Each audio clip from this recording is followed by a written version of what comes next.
Assalamu alaikum wa rahmatullahi wa barakatuh, chers frères et sœurs en islam.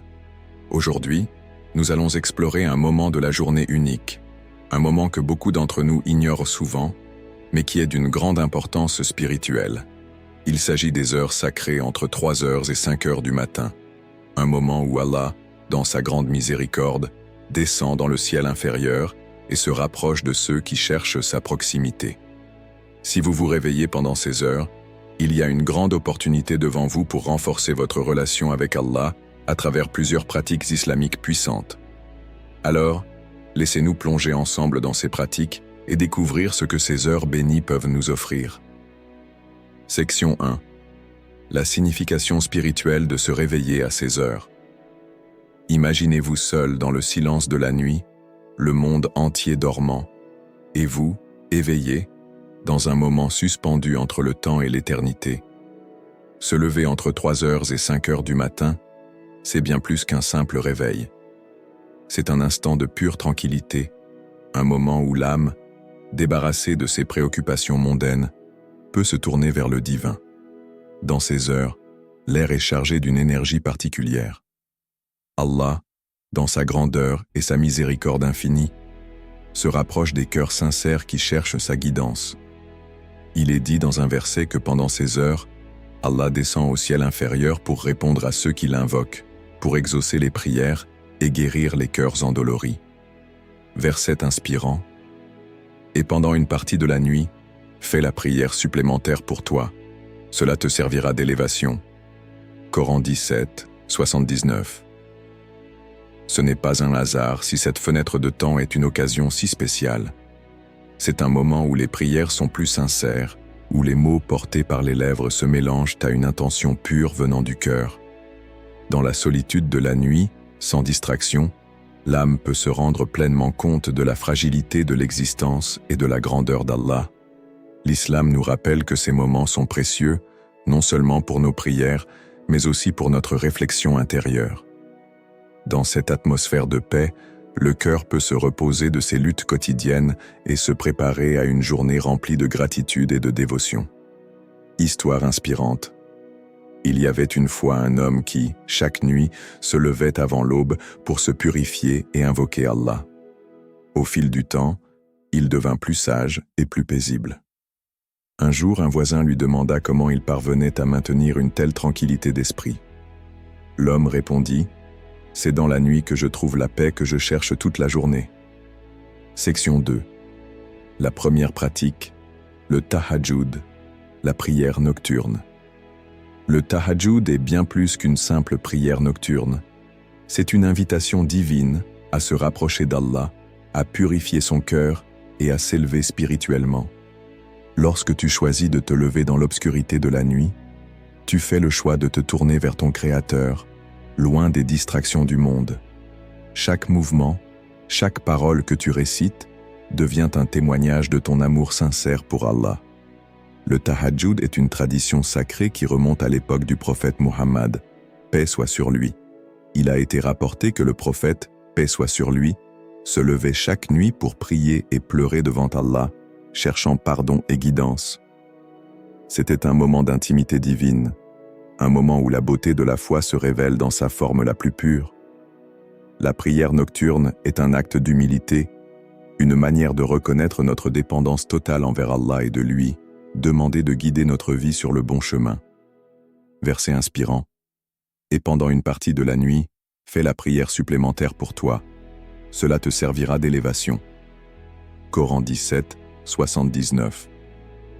Ces moments où l'on se lève pour faire du tahajjud ne sont pas seulement des instants de prière, mais des opportunités pour briser les chaînes de l'orgueil et de l'ego.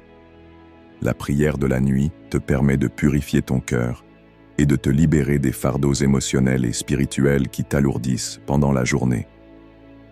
En te levant, même dans la solitude, tu choisis de rester fidèle à Allah, d'être conscient de sa grandeur et de sa miséricorde infinie. En priant le tahajjud, tu n'es pas seulement en train de réciter des mots, tu es en train de nourrir ton âme et de renforcer ta connexion avec celui qui t'a créé. C'est dans ces moments d'intimité divine que le véritable changement spirituel se produit. Tes prières deviennent plus sincères, ton cœur plus calme, et tes pensées se concentrent sur l'essentiel, la recherche de la satisfaction d'Allah. Histoire inspirante. Un homme pieux se leva chaque nuit pour accomplir le tahajjud, sa seule compagnie étant la lumière de sa lampe et la présence d'Allah. Un jour, un ami lui demanda ce qui le motivait à se lever chaque nuit, et il répondit « C'est dans la nuit que je trouve la paix que le monde ne peut pas m'offrir. » Section 3. La deuxième pratique. La douceur du dhikr. Lorsque tu te lèves dans le silence de la nuit pour te rappeler d'Allah, chaque souffle, chaque mouvement devient un acte de guérison spirituelle. Le dhikr, ce rappel constant d'Allah, est bien plus qu'une simple répétition de mots. C'est une pratique profonde qui purifie l'âme et illumine le cœur. En ces heures tranquilles, loin des tumultes de la journée, tu t'offres une connexion divine qui dépasse tout ce que le monde matériel peut offrir. Le dhikr n'est pas seulement une prière ou une formule de louange, mais un moyen de purifier l'âme et de trouver une paix intérieure qui transcende les difficultés de la vie. Chaque mot prononcé pendant le dhikr est un baume pour les blessures du cœur, un souffle de réconfort dans les moments de détresse. En cette heure sacrée, le murmure des paroles de louange atteint le plus profond de ton être, apaisant ton esprit et renforçant ta foi. Verset inspirant.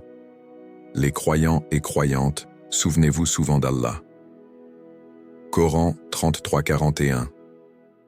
Allah nous rappelle, dans ce verset, l'importance de garder nos cœurs ancrés dans son souvenir, jour et nuit.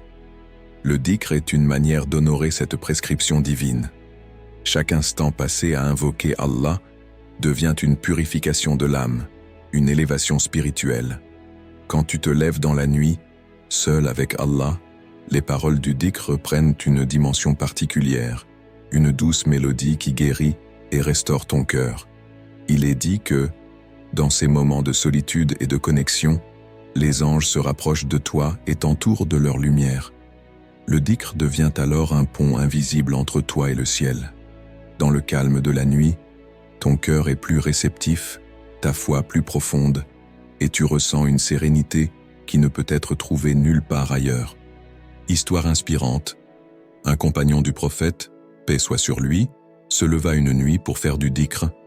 Alors qu'il récitait les louanges d'Allah, une lumière éclatante apparut, l'enveloppant de lumière divine. Il se rendit compte que ce dhikr, simple dans ses mots mais profond dans son impact, le connectait à un monde bien plus vaste que celui qu'il percevait. La lumière de cette expérience le guida dans son chemin spirituel, lui montrant que le dhikr n'était pas seulement une pratique mais un moyen d'ouvrir les portes de l'au-delà. Section 4. La troisième pratique, faire une supplication, dua. La supplication, ou dua, pendant les heures nocturnes, est un acte de totale soumission à Allah. C'est un moment unique où tu peux te tenir face à lui dans toute ta vulnérabilité et ta sincérité. Lorsque la nuit est silencieuse et que le monde dort, ton cœur se trouve dans un état de pureté et d'humilité. Ces heures sont comme une porte ouverte entre toi et le divin, une occasion en or pour formuler tes désirs les plus sincères. Lorsque tu fais une supplication pendant la nuit, il y a une connexion spéciale entre toi et Allah. Le prophète Mohammed, paix soit sur lui, a dit que pendant la nuit, Allah descend au ciel inférieur pour écouter les prières des croyants. Dans ces moments, ta demande est entendue avec une miséricorde infinie. Les cœurs sont plus réceptifs, l'âme plus pure et les paroles plus sincères. Verset inspirant. Et ton Seigneur a dit, « Invoquez-moi, je vous répondrai. » Coran 40-60. Ce verset est un rappel puissant de la promesse divine. Lorsque tu t'adresses à Allah avec un cœur pur et des intentions sincères, il répond à ta supplication.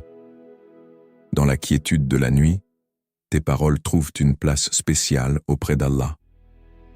C'est un moment où ton âme se libère de ses fardeaux et se tourne entièrement vers celui qui a le pouvoir de tout changer.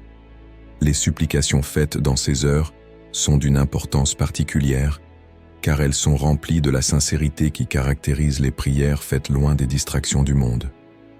Question de réflexion. Quels sont tes souhaits les plus profonds, les plus sincères, que tu désires confier à Allah dans ces moments de solitude? Est-ce la paix intérieure, la guérison pour toi ou pour un être cher, ou peut-être la direction divine dans un aspect particulier de ta vie? Laisse-toi guider par tes émotions et ouvre ton cœur à ses demandes les plus authentiques. Se tenir dans ces moments d'intimité avec Allah te permet de découvrir une forme de proximité et de confiance en lui qui ne peut être trouvée ailleurs. C'est une invitation à te libérer de la lourdeur de la vie quotidienne et à remettre toute chose entre les mains de celui qui connaît ce qui est meilleur pour toi. Section 5. La 4e pratique. Se repentir, Tauba. La nuit, dans son calme profond, offre une chance inestimable de se tourner vers Allah dans la sincérité du repentir. C'est un moment où l'âme peut se débarrasser des fardeaux des péchés, trouver la paix dans le pardon et rétablir sa relation avec le Créateur. Le repentir, ou Tauba, est une porte ouverte à la miséricorde divine, et ces heures nocturnes offrent une opportunité unique de chercher le pardon d'Allah. Chaque erreur, chaque péché que l'on porte sur ses épaules, devient plus léger quand on se tourne vers Allah avec un cœur rempli de regrets et de sincérité. Se repentir la nuit, loin des regards et des distractions, permet d'atteindre un état de pureté intérieure. C'est une manière de se rappeler que la miséricorde d'Allah est infinie et qu'il n'y a pas de péché trop grand pour être pardonné si l'on se repent avec sincérité. Verset inspirant. Et ceux qui, lorsqu'ils commettent une turpitude ou se font du tort à eux-mêmes, se rappellent d'Allah et demandent pardon pour leurs péchés. Coran 335. Ce verset met en lumière la beauté du repentir. Allah nous dit que même si nous commettons des erreurs, il est toujours prêt à accueillir nos prières de pardon. La clé réside dans la sincérité du cœur, dans la volonté de se purifier et de se réconcilier avec le Créateur. Le repentir est une forme de purification spirituelle qui nous aide à retrouver notre véritable essence, à nous rapprocher d'Allah et à restaurer la paix intérieure. Histoire inspirante, un compagnon du prophète, paix soit sur lui, se leva une nuit pour pleurer devant Allah, demandant pardon pour ses erreurs passées. Il raconta plus tard qu'il avait ressenti une légèreté dans son cœur, comme si un poids énorme s'était dissipé. Ce moment de sincérité avec Allah a effacé ses inquiétudes et lui a permis de commencer un nouveau chapitre de sa vie. Il témoigna que le repentir avait non seulement allégé son cœur, mais qu'il avait aussi renouvelé son espoir en la miséricorde d'Allah. Section 6. La 5e pratique, lire le Coran. Les premières heures du matin, lorsque le monde est encore plongé dans le silence de la nuit, sont un moment précieux pour ouvrir le Coran et se plonger dans ses versets. Ces instants sont plus que de simples lectures, ils sont un acte de connexion directe avec la sagesse divine. En lisant les paroles d'Allah, tu n'enrichis pas seulement ton esprit, mais tu nourris également ton cœur de lumière. Les versets du Coran deviennent une boussole spirituelle, guidant tes pensées, tes actions et tes décisions pour la journée qui commence. Chaque mot du Coran est un trésor de sagesse et de guidance. Pendant ces heures calmes, ton cœur est plus réceptif et tu peux comprendre plus profondément les enseignements que ces versets véhiculent. Ce moment est une invitation à méditer sur les messages divins et à intégrer cette sagesse dans ta vie quotidienne. La lecture du Coran à cette heure n'est pas simplement un acte de dévotion, c'est un acte de purification du cœur et un moyen d'orienter ta journée sur le droit chemin. Verset inspirant, ce Coran guide vers ce qui est le plus juste. Coran 17, 9. Ce verset nous rappelle que le Coran n'est pas seulement un livre à lire, mais un guide vivant.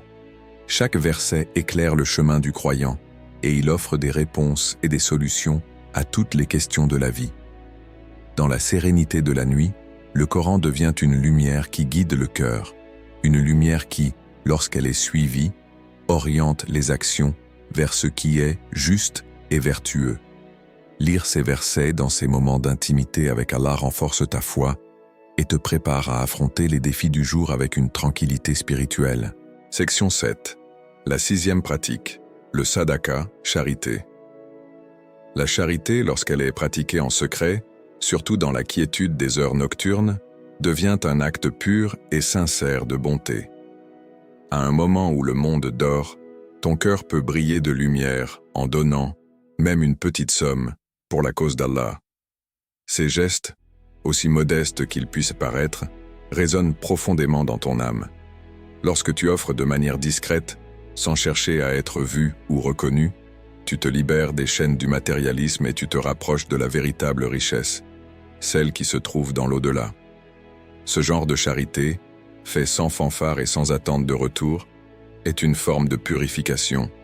Il montre que tu places ta foi et ta confiance en Allah et non dans les biens matériels. C'est un acte d'humilité et de reconnaissance envers le Créateur. En donnant dans ces moments de silence et d'intimité, tu prépares ton cœur à la grandeur de la récompense divine. Verset inspirant, ceux qui dépensent leur argent dans la voie d'Allah, de jour comme de nuit, secrètement ou ouvertement, auront leur récompense. Coran 2:274. Ce verset souligne la beauté de la charité, qu'elle soit visible ou cachée.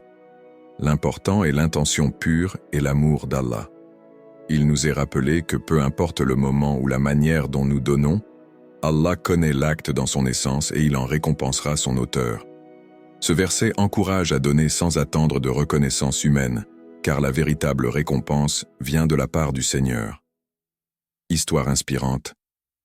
Il était une fois une femme vivant dans la pauvreté, mais malgré ses propres difficultés, elle se levait chaque nuit pour faire des dons anonymes à ceux dans le besoin.